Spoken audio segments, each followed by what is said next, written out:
Actions speak louder than words. If they're interested, they'll show it. Let's get into it.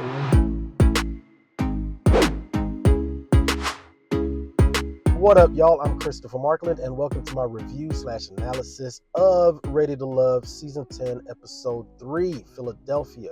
As always, I don't go line for line, bar for bar, everything that we've already seen in the show, but instead I take situations in the show as far as how the cast members relate to each other and, the conversations they have, things like that, and then also tie it into real life dating situations, marriage, all of that good stuff. Wait, why didn't you call her? I was asleep. The whole weekend? See what I'm saying? You see how these men do us? Get on somebody else, please.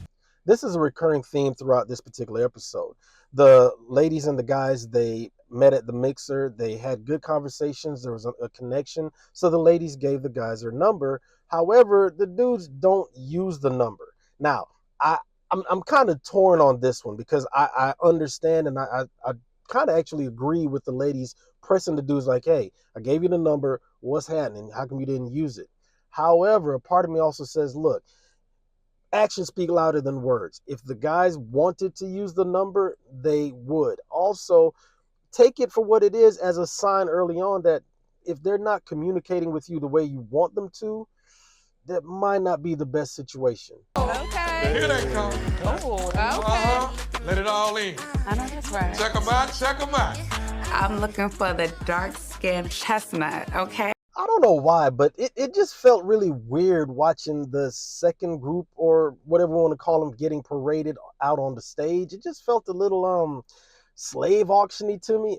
I don't know. Maybe because it's Black History Month, I'm a little hypersensitive, but it just felt, they were on stage and the group from the first week were just sitting there looking at them like, yeah, that's some good chocolate skin right there. I like that one. It was just weird. And also, there's a bit of a power imbalance because of how it was done. So by bringing the second week's group, whatever you want to call them, out on the stage, then the first group, it was almost like the second group was brought out for the first group's approval. I think they all would have been better served to do like another mixer, preferably one inside. That way Cisco won't keep his damn shirt on. But anyway, but to do a mixer where they're all together, they're all coming together on an equal playing field, not one group on stage while the other group sits down watching them. Most importantly, I want you to date with a purpose. The goal for this week is to focus on the qualities that you're looking for in a person. So Tommy's marching orders for the group this week is for them to focus on what they're looking for. Now, it may sound simple, but that is some powerful advice. You cannot find something if you really don't even know what you're looking for. And this is especially true when it comes to finding love, finding a relationship, finding a partner. For me, I kind of did something similar a while back where I stopped and I asked myself, okay, what is it that you're looking for? And then I actually wrote it down and I made a list with 3 columns. Column 1 is what she must have. Those are qualities that I need in a partner that work for me. Column 2 is what she cannot have. Those are the red flags, the negatives, the things that you see early on. And what I've done in the past is overlook them and said, you know what, I can work around it. But now at this stage of my life, I'm like, you know what, if she has these qualities, no, thank you. I politely move on. And then the third column is if she's got them, cool. If she doesn't, cool. And that's helped me in my search as far as what I'm looking for. You got any kids? No. None? Mm-mm. Wow. Do you? Yeah, I do. How many? I have 5 kids, 3 baby moms, and a partridge in a pear tree. Fun fact, in Jamaica, what we call a pear is an avocado. Now, tossing the partridge in a pear tree aside, any woman that gets with Naeem is going to be getting with 9 people, the 5 kids, the 3 baby mamas, and Naeem himself. That is a hell of a lot of people to get things started. Now, when you're driving a car, right, and you're standing still and you start the car rolling, you always start off usually in first gear.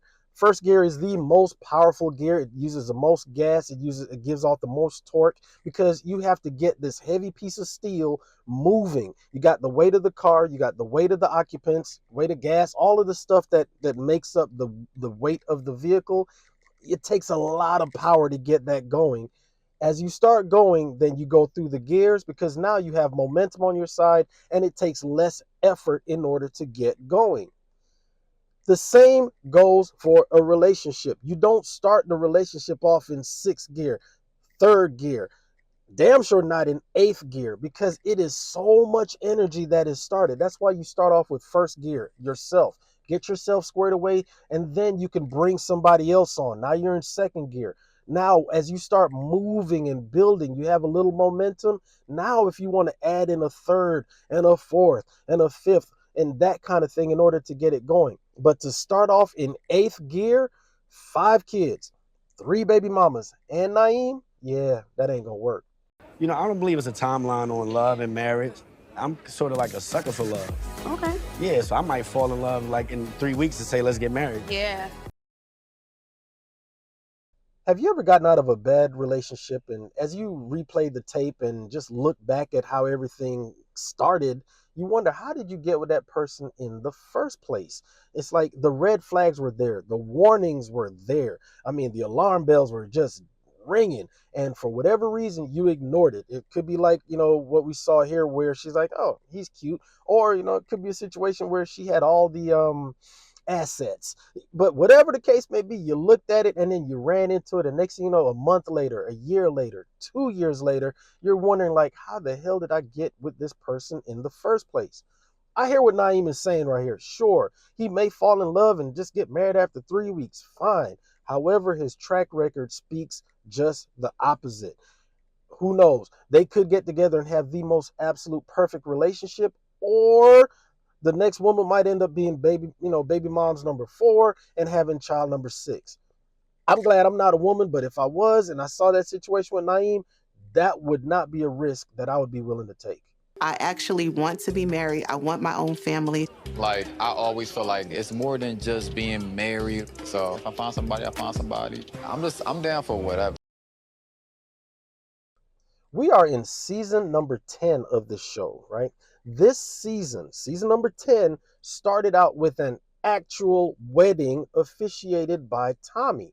So we've seen couples from previous seasons that have gotten together, some pretty, shady conditions, but the bottom line is they have gotten together, and there are 2 couples that I know of for sure that have gotten married from the show. The purpose of the show is marriage, not this nebulous notion of happiness, whatever that means, because that is so subjective. But anyway, again, the end goal is married, not to be down for whatever the hell that means. You thinking about going on a date with anyone yet? Well, let me rephrase that. Are we going to go on a date? I appreciate Angie going for hers. I get it. However, ma'am, you got to pump the brakes just a little bit. Instead of asking the man, hey, are we going to go on a date? She would be better served making such an impression that the man is tripping over himself to date her.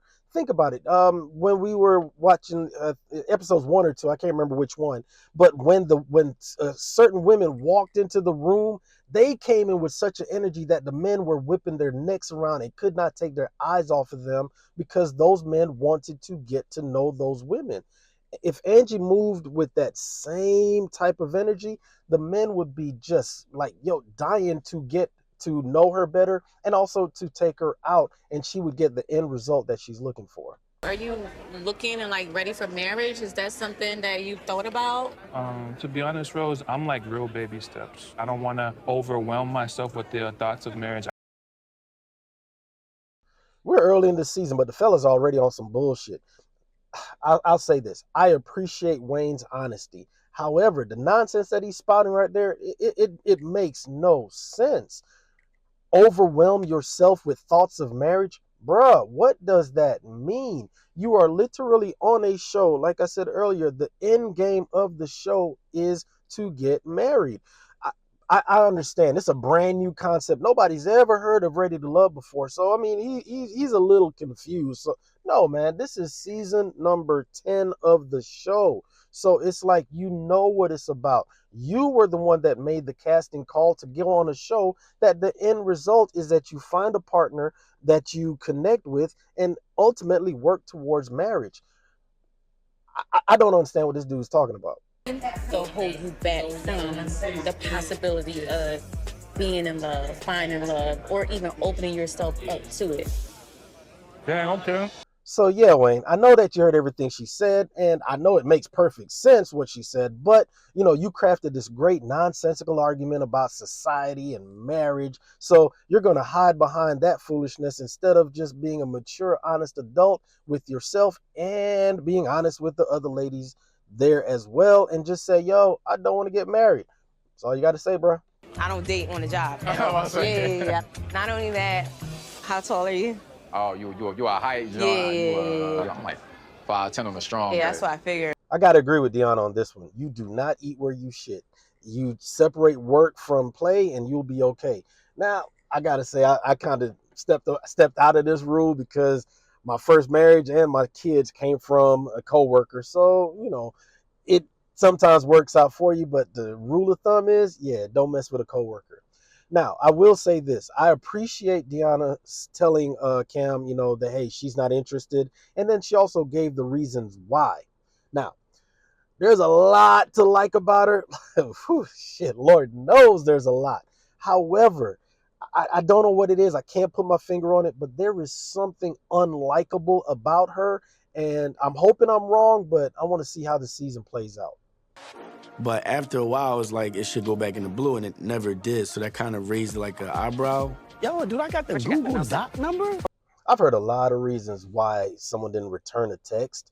And quite honestly, I've given a couple BS reasons myself. However, this don't make no doggone sense. And speaking of text messages, I am going to be dropping a video on the text message situation over on the Married at First Sight season 18. So if you haven't already done so, make sure you subscribe to the channel and hit the notification bell. That way you'll know when I drop that video. Now, it doesn't matter whether it's a blue bubble, a green bubble, a yellow bubble, black, green, and gold Jamaica. Anyway, it doesn't matter what it is. If you're interested in that woman, you will respond to the text message. I don't understand what his problem is, what his issue is as far as why he's taking issue with, even if it is a Google Voice. What difference does it make? If you're interested in talking to her, talk to her. Connie, your fit says pro. My outfit says Yeah, your outfit says spin around. Shit. Her fit is saying something, all right. I just don't know exactly what it's saying or what she is actually trying to communicate. Now, don't get me wrong. I am a huge fan of chesticles and all that, so I am cool with it. However, you know what? No judgment. I'm gonna leave this one alone. I'm gonna Mike Jackson up out of here and just moonwalk away from that. I'll just leave it alone. However, please let me know in the comment section what y'all think of her outfit. I really want to hear this. Happiness to me is just doing the things that's fulfilling for me and not for nobody else. I think for the longest, I put myself on the back burner. Like I lost myself trying to fit in and be a people pleaser. Naheem makes a really good point right here. Dating and being a people pleaser can put you into some really bad situations because you're going to go out of your way to please somebody that doesn't necessarily have the best of intentions for you. There is absolutely nothing wrong with being caring and, being devoted to your partner, doing all of those things. And as it says, pleasing your partner. However, there's also nothing wrong with saying no. Sometimes just because somebody asks you for something doesn't mean you have to do it.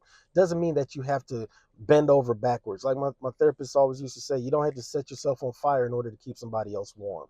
So what's your love language? Physical touch. Like, okay. You gotta be on me. Like, don't be all the way over there. Like, right now, we kind of too far away.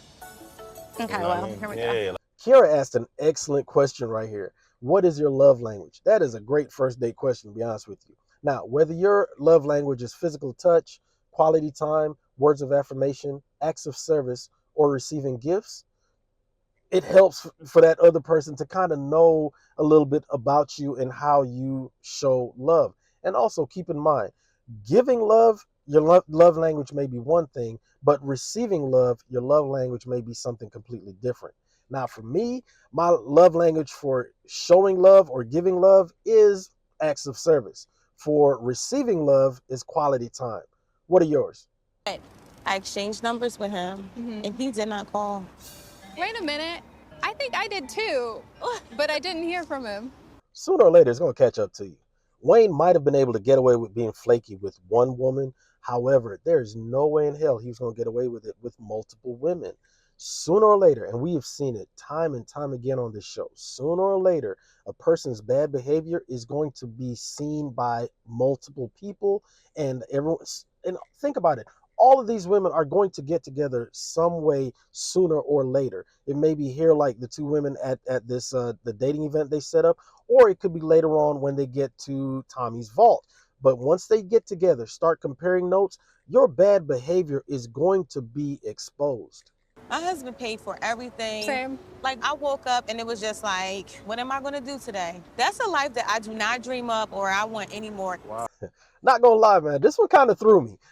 Honestly, I get it. There are a lot of ambitious women, a lot of women who are career oriented, that kind of thing. But I actually thought that most women want a man that's going to handle business and take care of everything. Now, I'm not saying that, every woman wants to be a stay-at-home wife or, whatever. I get that. However, and I also understand that she was young. I think she was 23 at the time. So I understand all of those variables. But honestly, I guess as a provider myself, I that's my mindset. So it's kind of mind blown hearing her say that. Or ill will or nothing like that. Like, I'm good. I understand. However, if you do have a connection with me, I would want you to really pursue that. Again, I appreciate Angie's candor. She knows what she wants, she knows who she wants, and she's holding the men's feet to the fire. The thing is, though, that when a man wants a woman, he will walk through fire. He will run through brick walls. He will do whatever it takes to get to her. If these men aren't doing that for her, then take that for the sign that it is. I never went on a date making clay before, especially like in a throuple kind of thing. And I could give you my bowl. I like that. Reciprocity. So it was definitely fun. I think she was talking about giving him a different kind of bowl, but maybe I misunderstood. Anyway, real talk though, those pottery classes are actually some really good date ideas. You are able to, it's an interactive activity where you're doing something, but it also allows you the space to have a conversation where you can get to know the person. And as you see, they can do a little bit of flirting. You can do all of those things. So it's really a great date idea. I've never been to a pottery class, but a couple weeks ago I did go to a where you choose whatever you want and then you paint the ceramic, the item that you choose, and then they fire it up. Now I chose what I thought was a cat, but instead the damn thing's actually a fox. Does this look like a fox? And deep, yeah. But in reality, you really don't want that because, like, you love Especially that person. if you got love for somebody. Right? Yeah. Like, take a breather and step away. Take couple minutes. Yeah. That was a great conversation between them. It was informative. They learned a lot about each other, and it also helped them to connect a little bit. Fine, got no problem with the conversation per se. Let me vent a little bit though about one of my pet peeves. Have you ever been to a rap concert and you got the rapper on stage and then you got the hype man right behind him, right? So the rapper says something, and as soon as the hype man will step on the rapper and they'll say the same thing. That's what that conversation seemed like to me. She was saying whatever she was saying, and then he would jump in and talk on her, and then they just went back and forth like that. And I understand he was validating the points that she was saying. He was adding to it, and I understand. However,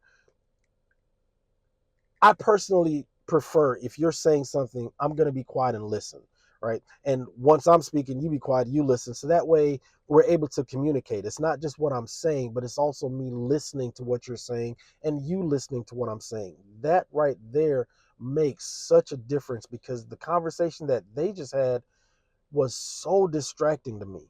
As long as you feminine for me. Okay. Like, I know you out here working hard. I know you got to put on that Right. your big girl pants while you Right. working. But when we come home, we got to fall in line. I mean, hey, he's not wrong. Look, I've heard too many women say they want a man to lead. They want a man to lead their household. They want a man to lead as far as, parenting the children. They want a man to lead as far as making sure that the bills are taken care of, the house is taken care of, all of those good things, right? They want a man to plan the date, not just hit them up, be like, hey, what you want to do, that kind of thing, right? They want a man to lead. So what he's saying, I actually agree with. Now, I will say this. If you want to take on the mantle of leadership, and I'm talking to these dudes out there, if you want to take up the mantle of leadership, then you can't half-ass. You can't be a little bit pregnant when it comes to leading. If you're going to be the head of the household, and if you're going to take the stance that he just took, bruh, you better step up and you better maintain, be consistent with it. If you are doing those things, then I'll be honest with you, hey, bruh's right. So the ladies and I met with Tommy. Okay. And your name came up. Okay. We did have a meeting with Tommy. Oh, really? Yes. So it's that part of the show. It is elimination time. So the ladies have gotten together in Tommy's vault. They've done their deliberations. And the two dudes that are on the chopping block for elimination are Wayne and Cam. This makes total sense to me because Wayne he just seems to be just disconnected from everything. And Cam, he just can't seem to have a good conversation and be in order to get connected with the ladies. Now, I will say this. Cam at least looks like he is trying to make the connections. He is trying to, form the different connections with the different ladies. However, he just can't hold a conversation that is not about his job. And I think that that's really where the problem has been with him. So unfortunately, they don't feel as though you're ready to love. Damn, okay. Interesting. So the ladies decided that Wayne is not ready to love and he has been eliminated. So that leaves us with 8 men and 10 women. Now, this was a pretty good episode for the most part. This was the first time all of the group got together and all of them were interacting. So you saw where people from one group were forming connections with the second group now that they're all together. There were different points in this show where there was a lot of emotional moments from the women, from 2 women in particular. I didn't really want to dig into those things per se. That's why I didn't really touch on them. However, as I do with every episode, and like I always say, therapy is real. It is mandatory. Especially at our big age, you're in your 30s, your 40s, 50s and up. If you're going to get into dating, that's a lifetime of baggage, a lifetime of pain, a lifetime of stuff that you've had to deal with. Part of the dating process isn't just putting on your makeup or getting a haircut. No, get therapy. Make sure that you are ready emotionally to date before you get out there and do that. Now, with all that being said and done, thank y'all for watching. Thank y'all for joining me. As always, I am author Christopher Markland, which means I have written 3 books: Desperately Seeking Exclusivity, Desperately Seeking Pleasure, and Desperately Seeking Clarity. And I am on a mission to finish writing my 4th book, Desperately Seeking Understanding. That's going to be the last one in the Desperately Seeking series. I'm going to go do some other stuff. But anyway, in the meantime, make sure that you like this channel, subscribe to this channel, hit the notification bell, and also make sure that you follow me on my social media. I'm on Facebook at author Christopher Markland, at Christopher Markland, and I'm also on Instagram at Christopher_Markland.